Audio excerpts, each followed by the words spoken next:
All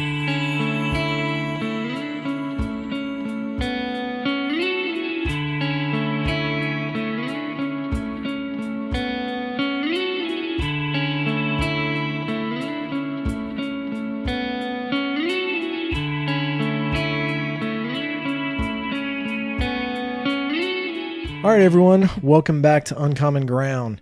So we hope you've been enjoying our past few episodes. We've been going into some deep stuff, and most of it has been strictly just about passages and certain things in the Bible. Today, we're going to change a few things up. We're going to do some questions and some things that some people have brought up to us. So before we get started, let's just introduce everyone. To my left is Pastor Sam McGregor of Allison Creek Presbyterian Church. I am Michael Wright, and over here is my wife Janine Wright. So basis of this podcast, if you haven't seen it already, is we wanted to bring different viewpoints together and just talk about like tough topics in religion and things like that. So I am the non-believer. I don't believe in God. I don't believe in certain things that the Bible says, and that's my viewpoint on things, and I share it. Janine, she's very spiritual. She doesn't really follow a lot of church per se in the structured fact of it. And then Sam over here actually runs the Allison Creek Presbyterian Church. I do not run. He is the head. No. He is the head of this organization. Negatory on that. The Godfather. He is the one that has every one of the answers for all your questions, even what's on Taco Tuesday's menu. But today, we're just going to change it up a little bit. And so we've been asking you guys to, after you watch, if you have questions or want to talk about something, definitely let us know.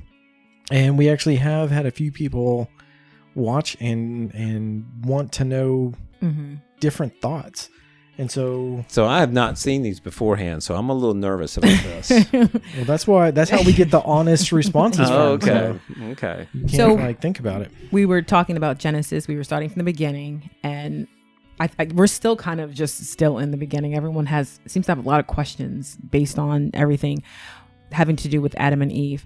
So I want to make sure one of the questions that I got, or one of the topics. Someone actually said, and this is a person who actually follows the Bible, they consider themselves a Christian. They said they felt that God always knew that Adam and Eve were going to sin. Do you think that that's the case? Like they didn't have the free will. It was written that it was already planned that they were going to fail. Well, you raised two different things, in my opinion. You said, the person said that God knew that they would fail. Mm-hmm. And I would answer to that and say, yes, and again, we can't pretend to know exactly what's in God's mind. Mm-hmm. But in creating human beings, did God have a pretty good idea of how human beings would react to situations? Mm-hmm. And I would say yes. Much like a parent who really knows their children knows that different children are going to react in different ways to situations that they are presented. I've got 3 children, and I mean, they surprise me obviously sometimes, but sometimes I can see that that's what you were going to do. So I would answer it that way, that God knew the ways that humans will react to situations that they would encounter. The second, you raised a different question though, and that was, did God create in such a way or make it such that humans would fall short in sin? And I would say no to that. I would argue against that I would say that was not God's plan.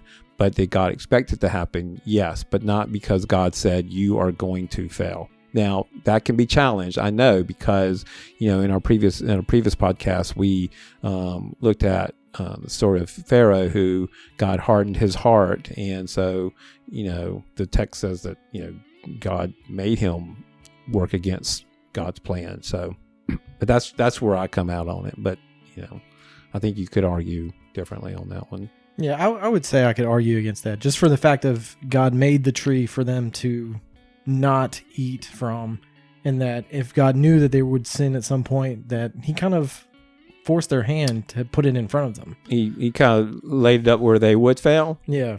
Well, and because if he didn't want it, then why create that tree? So before you answer that or question, bush or whatever it was. Yeah.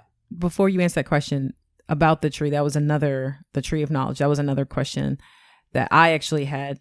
And do you think that at some point God was going to let them eat from that tree, but they just were not ready for that? Do you think that's the purpose of it being there?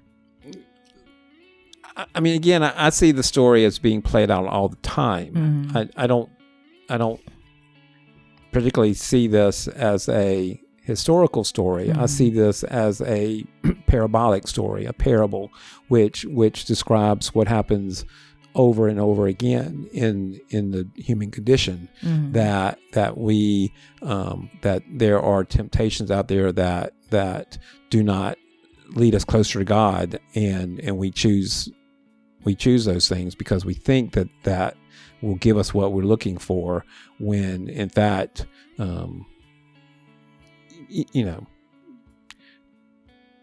mean, and in the story, God, lays out the two trees, and then the serpent doesn't actually lie. The serpent actually tells the truth and says, well, what's going to happen is you're going to basically see things from God's perspective.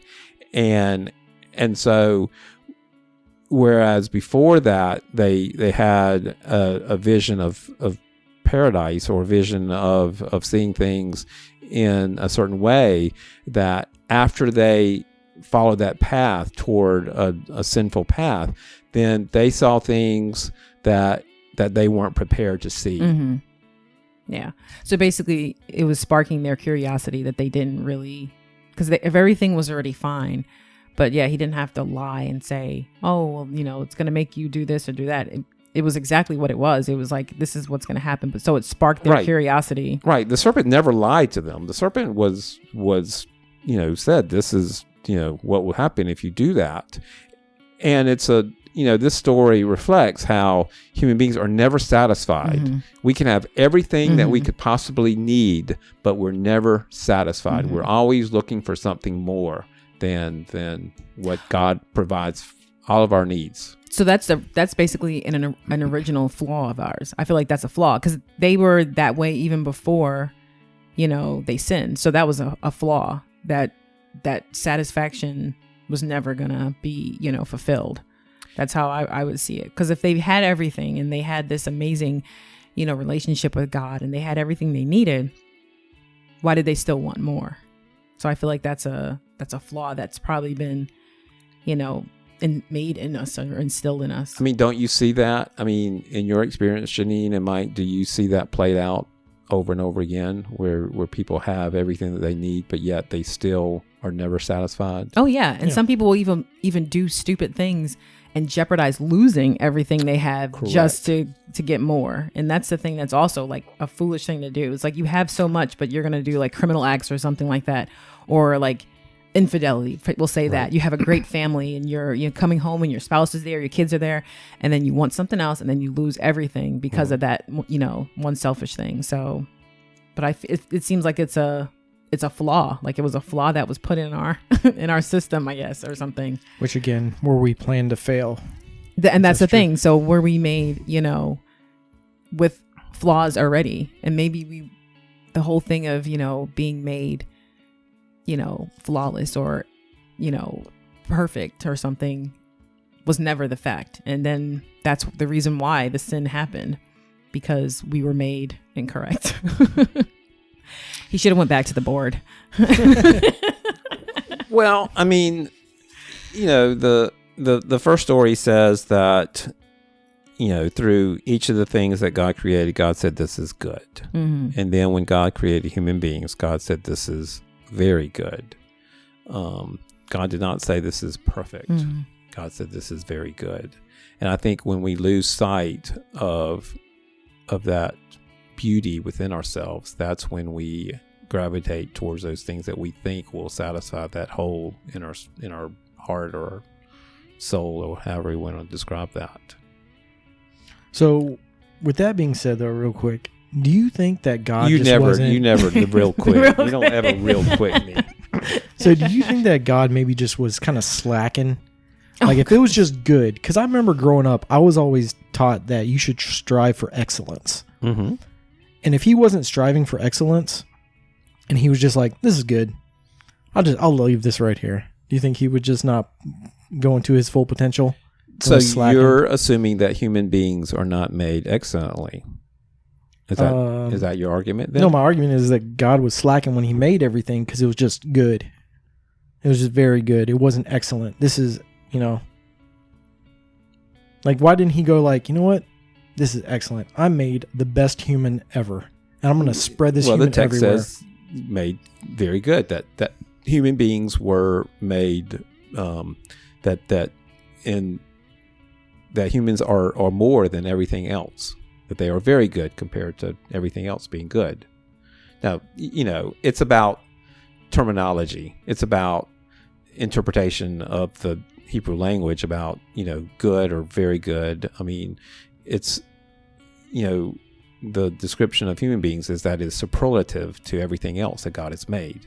And that's what I think this story teaches us, is that we have to see ourselves as something more, as something very beautiful, because we live in a world that every day tries to bring us down.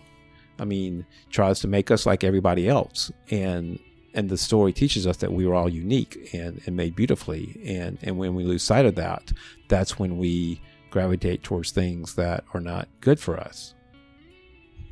So how do people try to restore or get back to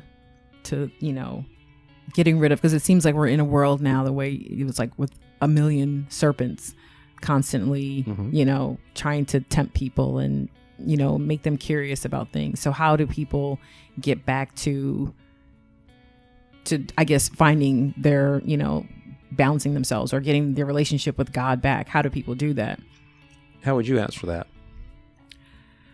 I don't know, actually, because I feel like there's a lot of, I think people have so many distractions. You have materialistic things, you have your ego, you have fear, you have misinformation, you have, I think people have just been directed by the wrong people throughout a long time. And so I don't think it's something that, it has to be more on a individual thing. I don't think that people can just be like, okay, we're all going to come together and we're all going to think the same way. Because I feel like even in that, someone's not going to fully get what the message is and what the purpose is. Wouldn't you argue, though? I mean, wouldn't you say that the types of people that we surround ourselves with lead us either in a good way or a destructive way? I can see that. But I think there are also a lot of people that pretend. I think there are a lot of people that talk a good talk. And so you may think that person thinks the same way or feels the same way, but they're inside, they're not, their intentions aren't really the same. And I feel like when you're around people that are like that, that can also hinder you and you don't even realize it. And that's why I feel like it has to be an individual thing. I don't think it can just be, you can go to people and talk to them, but I think there are a lot of people that are just pretending. So like that's been a kind of a common occurrence maybe in your life, that's people that you thought were one way turn out to be something different than that. I think that's a common occurrence in a lot of people's lives. And I think that I have just been lucky enough to pick up on it and to see it a lot more.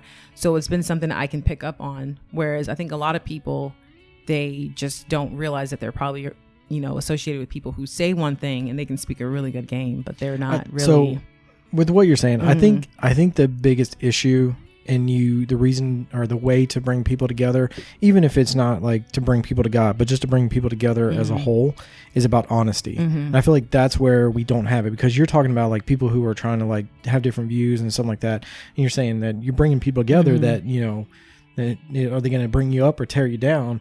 I think that's going to be an individual thing, because we've had experiences because of my lack of faith or whatever, that people think I'm going to bring them down and I'm going to tear their beliefs up, even though we can have good friendship, a good relation, and like like just normal relationship, but because I don't have Christian beliefs, that nope, I'm an evil person and I'm going to bring that person down. But I'm honest. I'm like completely honest with my feelings. I'm not trying to trick people into saying I'm a godly person and then come to find out later that I'm not. I was just lying to you. And I think there's a lot of people who are religious that want to be a part of a community so bad that they're willing to lie about their own beliefs, whether it is, you know, a certain way of religion or not, because every religion is different, so they see it differently. So they may just follow along, and then it becomes more detrimental to them because they're lying. But if everyone is honest and just talk and everything, even if it could bring them together, and then people just be like, okay, you have a different value, but I can accept your honesty, and we can be friends, acquaintances, whatever. How can you be honest and not be mean? I mean, because I asked that because of I feel like I'm sometimes in conversations with people where honesty can lead to separation. But then I also think about conversations where honesty leads to greater depth in relationship. And what's the difference in that? What's the kind of honesty that leads people apart from each other, and what's the kind of honesty that leads people closer together? Do you think my honesty about religion has made me mean to you? No, it has not made me think that you're being mean to me. I guess I would ask that, what is our purpose in being honest with other people? Is it to try to harm them in some way? You know, I don't think it's about being harmful at all. I think sometimes it is. I think sometimes people think that they're being honest when I think they're being hurtful. I think the adage of the truth hurts is very factual.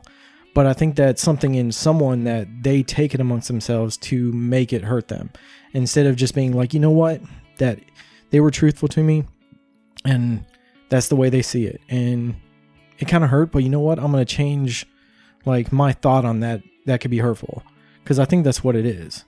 Because like, all right, let me see. Just being truthful to someone, I think, will gain knowledge about those people, and then you can either appreciate it or decide that you don't want to talk to those people, but you can make a decision. But if you lie to someone and not be honest with them, I think that's more harmful and more mean. I completely agree on that. Than just being honest and trying to come together as a whole. I completely agree on that. And I think that's some of what she was saying, that people will lie to themselves and to others to try to be a part of something, and then it just becomes way worse. And then when they're truly put to the test, then it's a disappointment when you realize that that's not how they truly are. But I think sometimes in being truthful, you have to go through that kind of like mean, or not even really mean, just kind of like an uncomfortable feeling. So I'll just say, for example, I remember growing up, my grandmother was born in Haiti, and my mom was she was born in Haiti also, but she was more Americanized. So all of her sisters, they all were like with, except from one of my aunts, they were with Haitian men also. And so my dad is American and we speak English. My grandmother would speak Creole and everything to us. And growing up, sometimes I would feel like my grandmother would treat me and my brother different because we were more Americanized. And so one day I talked to her and I said, you know, it really bothers me because I feel like you're not accepting like that side, and, you know, because we're not as, you know, Haitian or whatever as, you know, and so it hurt her feelings.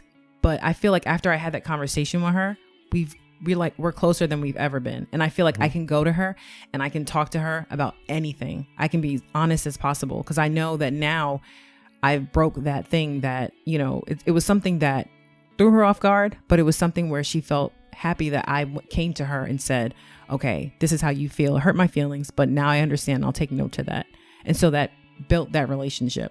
So I feel like a lot of people, if you're going to have your guards up and you're like, oh, it's going to hurt me, you're not truly listening to somebody. And I feel like that's going to be more detrimental than anything. Well, one thing what you're saying, and probably about the thing being mean, like listening to her talk, I think it's like the difference of being honest with someone and it hurt you, and then saying something intentionally mean. Yeah. Whether that be honest, just to say it in jest. Yeah.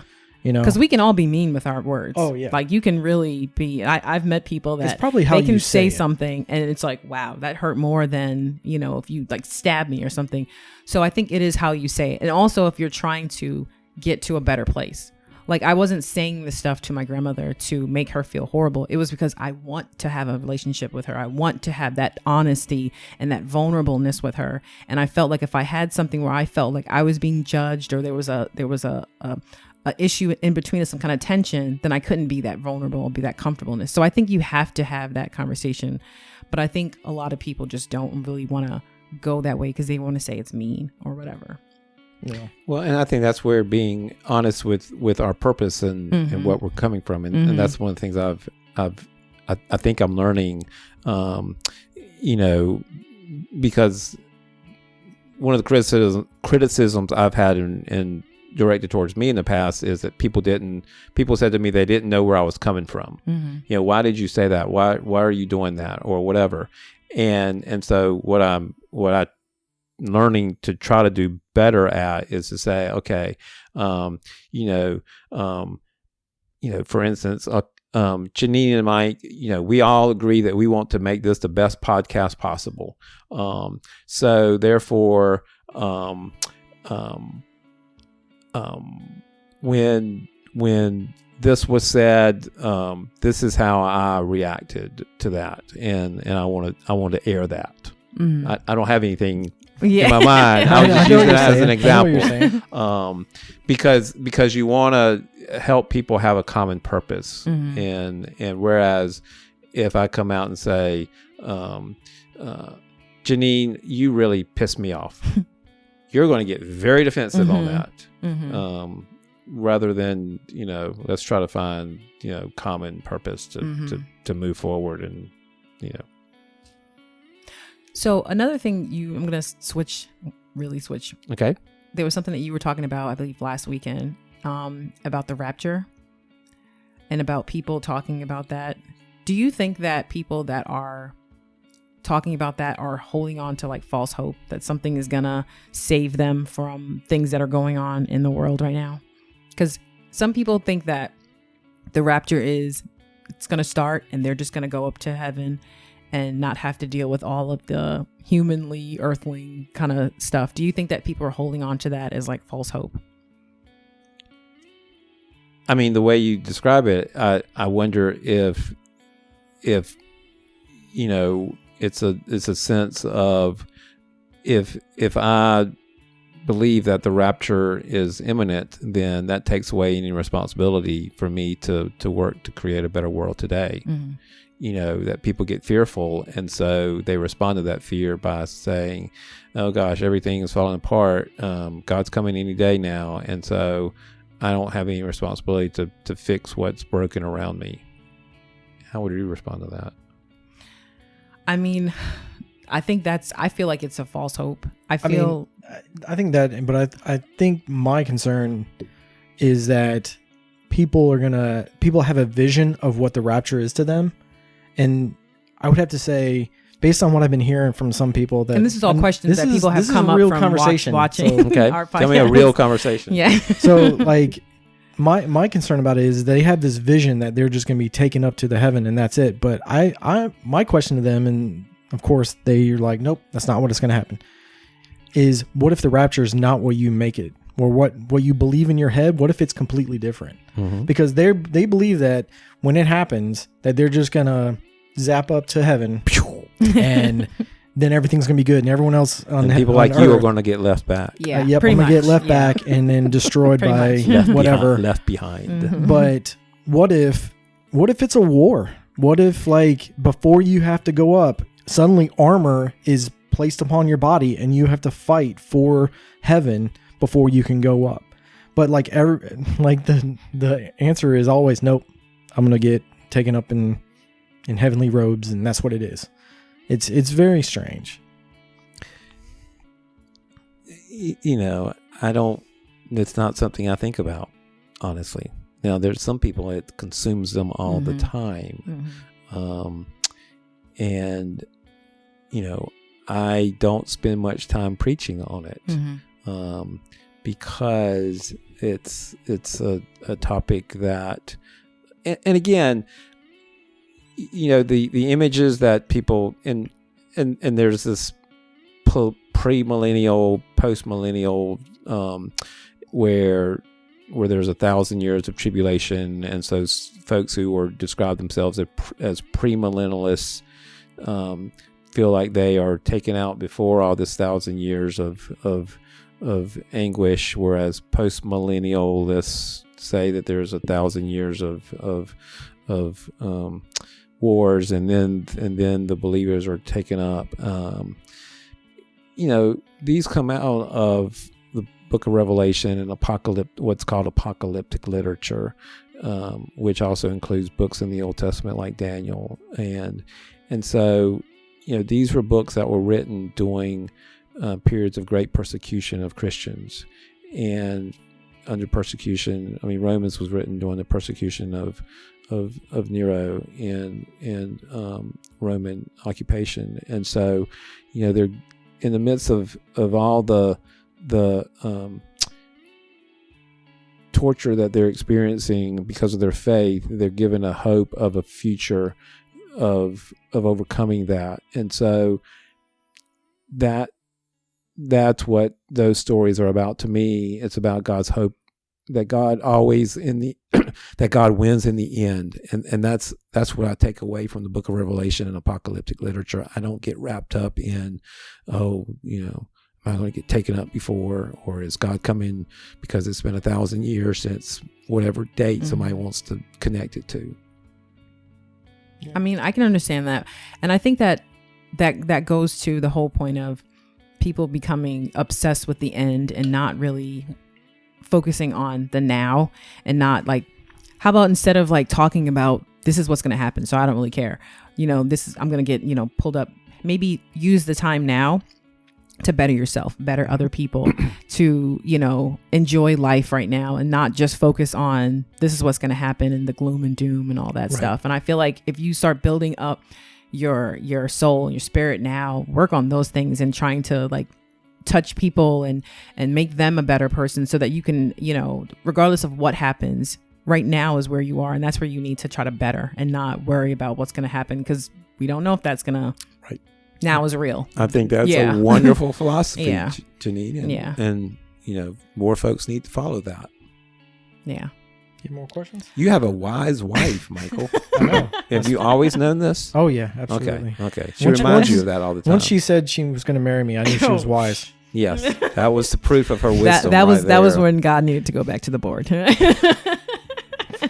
But no, I think that was it as far as like the whole Adam and Eve thing, because I think it was a lot of just trying to figure out, did God always think that we were going to fail? And like I said, and then I felt that the tree of knowledge was there, but just like a child, there are times when as you grow up, there are times when you need to be introduced to something. And I feel like Adam and Eve were still like in their infancy stage, and that tree just wasn't. It's possible that at some point God would have helped them get to that point where they could have handled all of that, because it seemed like when they got that knowledge, it made them scared, it made them embarrassed, so they weren't ready for it. And I feel like that's I do feel like like a child, that temptation should have been removed. No, I say this. So no, you, as a parent, I tell my children, this is a path. If you choose to follow, it will lead to destruction. So that's my experience. Did you leave the handle of the hot water on the stove towards the end, or did you put that temptation away and push it to the back so they did not want to grab that handle? I mean, you don't intentionally do something that will harm a child. I think there are those kind of people out there. There are parents who will do that. But if if you was you cooking on the stove, and then you saw it and you're like, well, I've told them not to touch it, so they shouldn't touch it. But you leave it there. But hold on. But you said you told them not to touch it. Right. You told them not to touch it, but it's still a a temptation. Kids are tempted to do stuff all the time. Well, and when my kids have chosen to do that, I mean, it's natural consequences when they burn their hands. Like, see, I told you. But wouldn't the situation be different if it was Adam and Eve just by themselves and they said, I think we can go eat some of that fruit. But there was someone else that came in that they never had that interaction where they had to figure out yes or no. That's like if you told your children something and then they had that one friend that was horrible. Every kid had that friend. One friend. Yeah. And that kid was like, you should do that. So that, I think that scenario is different. It's not like your child was like, so they didn't really make that decision on their own. There was a another person there. Again, so the temptation was brought there because the God had made the serpent. And if the serpent was the temptation, even if to say, you can go ahead and eat that fruit, God won't kill you. Which, by the way, if you said the serpent was telling the truth, does that mean that God was telling a lie, saying that he was going to kill them? Okay. But still, like if the serpent was temptation, he killed their way of life. Why did he? That's what he Why killed. did he allow that temptation to still go in there? So again, like a child, you would have tried to take those away. You can still inform them, be like, this could hurt you, but just on the side of caution, I'm going to push this back so you don't have that temptation. Well, you allow your children to experience the small burns to prevent them from having the large burns. I told you, if you touch that, you will get burned. So now that you have been burned on that small way, maybe you will figure out, maybe don't do that temptation in the future because I will get burned bigger in the future. But what if your first burn is the big burn? Well, I mean, that's whereas responsibilities as parents, you try to teach them doing the small burns so that they then are equipped to stay away from the big burns. So with that said, the tree of knowledge and eating the fruit was a big burn. Yeah, there was no little burns for them to learn from. There was no little correct on that. Little things to put like a little like thing in an outlet or something like that to get a little shocked. Like there was nothing. They had free reign to everything except for the one big burn that they got burned on. And they blew it. And they blew it. But again, I don't look at it back to as a historical story. I look to it as a story which tells my life and the world's life today. And I'm not talking in historical. I'm talking in terms of like lessons. Like this was a lesson, but it was like the biggest lesson of all. It was. And they failed. They did. With temptation. They failed. They did. That was given to them. They did. So that's why I'm saying, like, as a parent, would you just be like, I'm going to put this temptation away from them, at least until when they get older and they know better? There's always temptation. You can't always protect your children. No, you can't protect them from the temptations that are out there. You have to give them the tools to be able to hopefully stand down against those temptations. So again, why only one temptation to make every other temptation? Like that is the one. It's not. It's symbolic of all temptation. It's not just one. It's symbolic of all the temptations we face.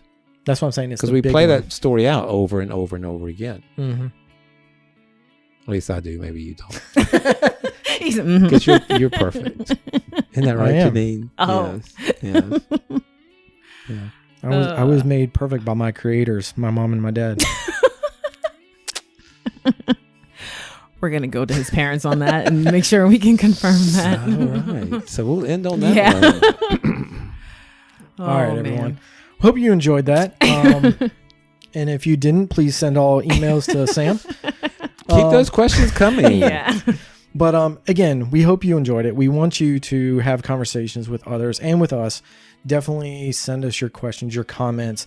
If you enjoy us, even if you don't enjoy it, be honest with us. We want to know that you're not enjoying it. I'm not going to be hurt, and I won't think that you're a mean person. But just be honest. And I think that's what we need to do all the time. Uh-huh. So I guess with that, being honest, even if it does hurt, have a purpose that you're trying to rebuild or you're trying to get to a good place, though. Even if there's lessons. Yeah. Right. So anything else, Sam? That is it. All right, guys. So we'll talk to you later. All right. Thanks, everybody.